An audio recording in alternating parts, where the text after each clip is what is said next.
warahmatullahi wabarakatuh. Kami dari kelompok 4 akan memperkenalkan diri. Nama saya Rizky Detula dengan NIM akhir 01. Nama saya Intan Zahro Kamila dengan NIM akhir 22.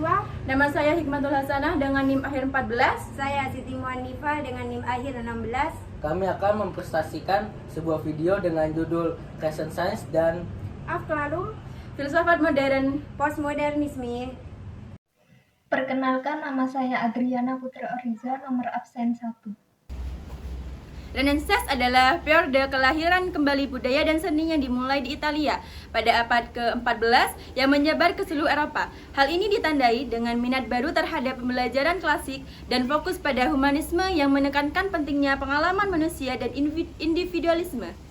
Renaissance menyaksikan kemajuan signifikan dalam seni arsitektur, sastra, sains, termasuk perkembangan perspektif dalam seni kritis dan mesin cetak. Akhlarum adalah pencerahan. Akhlarum adalah periode pertumbuhan intelektual dan budaya yang dimulai pada akhir abad ke-17 dan berlanjut hingga abad ke-18.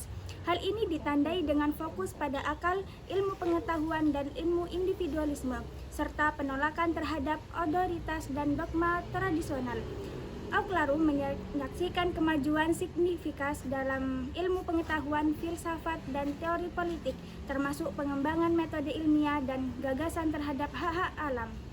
Filsafat modern yaitu ada 8. Yang pertama, humanisme, suatu pendirian filosofis dan etis yang menekankan nilai dan hak pilihan manusia secara individu dan kolektif, dan umumnya lebih memilih pemikiran kritis dan bukti daripada penerimaan dogma atau tahayul.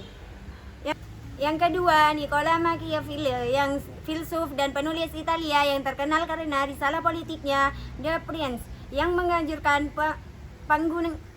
penggunaan taktik yang kejam dan pragmatis untuk mendapatkan dan mempertahankan kekuasaan politik. Yang ketiga, Voltaire, yang seorang penulis, sejarawan dan filsuf pencerahan Perancis yang terkenal karena kecerdasannya, kritikannya terhadap agama Kristen, khususnya gereja Katolik, dan pembelaannya terhadap kebebasan beragama, kebebasan berbicara, dan permisahan gereja dan negara.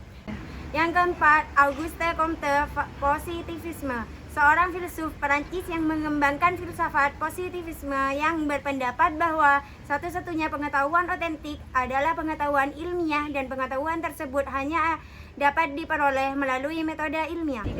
Charles Darwin Evolution, seorang naturalis ahli geologi dan biologi Inggris yang terkenal karena kontribusinya terhadap ilmu evolusi, termasuk teori seleksi alam.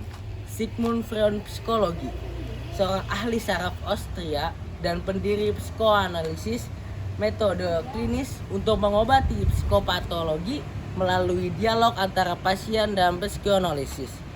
William James Pragmatisme, seorang filsuf dan psikologi Amerika yang terkenal karena kontribusinya terhadap filsafat pragmatisme yang berpendapat bahwa kebenaran atau makna sesuatu gagasan ditentukan oleh konsekuensi praktisnya.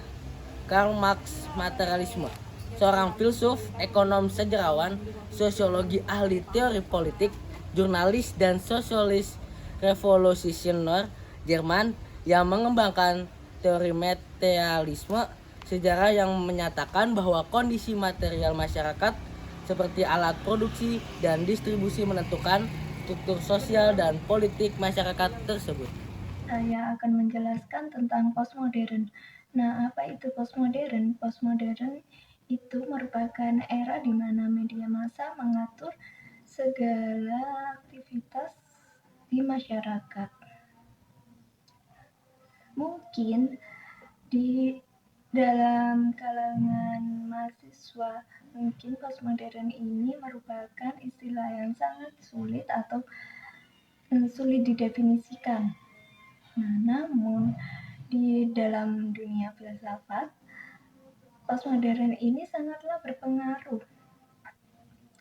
berpengaruh di dalam perkembangan filsafat